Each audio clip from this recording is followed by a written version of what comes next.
حضرت صلی اللہ علیہ وآلہ وسلم ایک بار مسجد میں بیٹھے ہوئے تھے۔ اتنے میں ایک شخص اونٹ پر سوار ہو کر آیا اور اونٹ کو مسجد میں بٹھا کر باندھ دیا۔ پھر پوچھنے لگا، بھائیو تم لوگوں میں محمد کون سے ہیں؟ حضرت صلی اللہ علیہ وسلم اس وقت لوگوں میں تکیہ لگائے بیٹھے ہوئے تھے۔ ہم نے کہا، حضرت محمد صلی اللہ علیہ وسلم یہ سفید رنگ والے بزرگ ہیں جو تکیہ لگائے ہوئے تشریف فرما ہیں۔ تب وہ آپ سے مخاطب ہوا کہ اے عبد المطلب کے فرزند، آپ صلی اللہ علیہ وسلم نے فرمایا، کہو میں آپ کی بات سن رہا ہوں۔ وہ بولا، میں آپ سے کچھ دینی باتیں دریافت کرنا چاہتا ہوں اور ذرا سختی سے بھی پوچھوں گا تو آپ اپنے دل میں برا نہ مانیے گا۔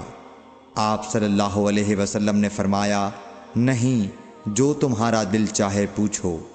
تب اس نے کہا کہ میں آپ کے رب اور اگلے لوگوں کے رب تبارک و تعالی کی قسم دے کر پوچھتا ہوں، کیا آپ کو اللہ نے دنیا کے سب لوگوں کی طرف رسول بنا کر بھیجا ہے؟ آپ صلی اللہ علیہ وسلم نے فرمایا، ہاں یا میرے اللہ۔ پھر اس نے کہا، میں آپ کو اللہ کی قسم دیتا ہوں، کیا اللہ نے آپ کو رات دن میں 5 نمازیں پڑھنے کا حکم فرمایا ہے؟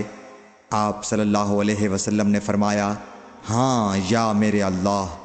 پھر کہنے لگا، میں آپ کو اللہ کی قسم دے کر پوچھتا ہوں کہ کیا اللہ نے آپ کو یہ حکم دیا ہے کہ سال بھر میں اس مہینے رمضان کے روزے رکھو؟ آپ صلی اللہ علیہ وسلم نے فرمایا، ہاں یا میرے اللہ۔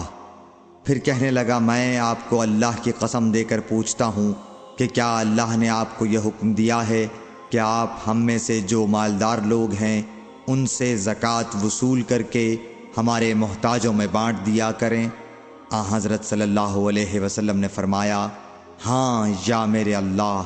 تب وہ شخص کہنے لگا، جو حکم آپ اللہ کے پاس سے لائے ہیں میں ان پر ایمان لایا، اور میں اپنی قوم کے لوگوں کا جو یہاں نہیں آئے ہیں بھیجا ہوا تحقیق حال کے لیے آیا ہوں۔ صحیح بخاری حدیث نمبر 63۔